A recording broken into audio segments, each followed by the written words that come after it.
Welcome to my YouTube channel. ఇప్పుడు నేను చెప్పే అంశాన్ని ఒక్కసారి అందరూ ఆలోచిస్తే అసలైన మనిషి మనుగడ, జీవన విధానంలో జరిగిన మార్పులు తెలుసుకోవచ్చు. ఒకప్పటి భారతీయులు ఆహార విహార నియమాలు పాటించడం వల్ల అత్యంత దృఢంగా, అపార మేధస్సు కలిగి ఆరోగ్యంగా ఉండేవారు. ఆ కాలంలో పాటించిన పురాతన ఆహార నియమాలలో ఒకటి రెండు ఇప్పుడు మనం తెలుసుకుందాం. అయితే మీరు చేయాల్సింది లైక్ చేసి సపోర్ట్ చేస్తూ మీ మంచి ఫ్రెండ్స్ అందరికీ షేర్ చేయండి, సబ్స్క్రైబ్ చేసుకోండి ఛానల్. ఈ రోజు మనం చెప్పుకునే టాపిక్లో ఉదయం, మధ్యాహ్నం, సాయంత్రం ఏ పానీయాలను సేవించవచ్చునో ఇప్పుడు స్పష్టంగా తెలుసుకుందాం. ఉదయాన్నే పరగడుపున ఒక గ్లాస్ తులసి కొమ్మలు వేసి మరిగించిన గోరువెచ్చని నీటిలో నిమ్మరసం, తేనె కలిపి హెర్బల్ టీలా తీసుకుంటే ఆ రోజంతా ఉత్సాహంగా, ఉల్లాసంగా ఉంటుంది. ఒక చిన్న విషయం గుర్తుంచుకోండి, చల్లారిన తర్వాత మాత్రమే తేనె కలపవచ్చు. మరిగే నీటిలో తేనె కలపకూడదు. అలా చేస్తే ప్రమాదం, మర్చిపోవద్దు. ఇక అల్పాహారంగా ఉడికించిన మొలకల ధాన్యాలను, అత్యంత పోషక విలువలు ఉండే పదార్థాలనంటే డ్రై ఫ్రూట్, ఇంకా అన్ని రకాల పండ్ల ముక్కలను తీసుకుంటే నిత్యం ఆరోగ్యంతో ఆయుష్ పెరుగుతుంది. అలాగే అల్పాహారం తర్వాత ఏదైనా ఒరిజినల్ ఫ్రూట్ జ్యూస్ తీసుకోవాలి. అందులో వాటర్ తప్ప ఏమీ కలపవద్దు.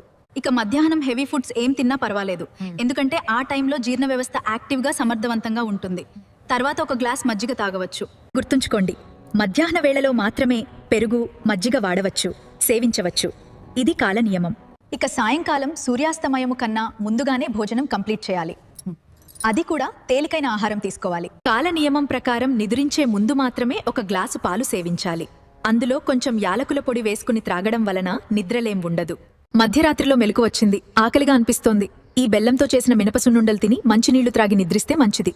దేహ పుష్టి, మేధస్సు ప్రాప్తిస్తాయి. అయితే ఇక్కడ మీరు తప్పనిసరిగా కాల నియమాలను పాటించాలి. ఉదయాన్నే నేను చెప్పిన హెర్బల్ టీ, అలాగే అల్పాహారం తర్వాత ఫ్రూట్ జ్యూస్ తీసుకోవాలి. ఆ జ్యూస్లో పంచదార కానీ, పాలు కానీ, పెరుగు కానీ అస్సలు కలపకూడదు. అలా కలిపినట్లయితే అనారోగ్యాల పాలవుతారు.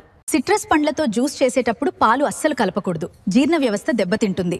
పులుపు పదార్థాలతో పాలు, పెరుగు అస్సలు కలపకూడదు. బయట చేసే జ్యూస్లు అస్సలు త్రాగకూడదు, ఎందుకంటే క్యాన్సర్, అల్సర్స్, ఇంకా లివర్ డ్యామేజ్ వంటి సమస్యలు వస్తాయి. ఎందుకంటే వాళ్ళకి బాధ్యత ఉండదు. తప్పనిసరిగా ఒకవేళ బయట తాగాల్సి వస్తే శుభ్రంగా ఉన్న చోట మాత్రమే నేను చెప్పిన నియమాలతో జ్యూస్ ప్రిపేర్ చేయించుకోండి. అరటి, జామ, తర్బూజా, బొప్పాయిలలో మాత్రమే కాచి చల్లార్చిన పాలు వాడవచ్చు. ప్లాస్టిక్ మగ్స్ లో జ్యూస్లు పోయకూడదు. సిట్రస్ పండ్లు మరియు పులుపుగా ఉన్న వాటిలో పాలు కలపరాదు. ఇక తప్పనిసరిగా గుర్తుంచుకోండి, ఉదయం వేళల్లో మాత్రమే జ్యూస్లు, హెర్బల్ టీలు తాగాలి.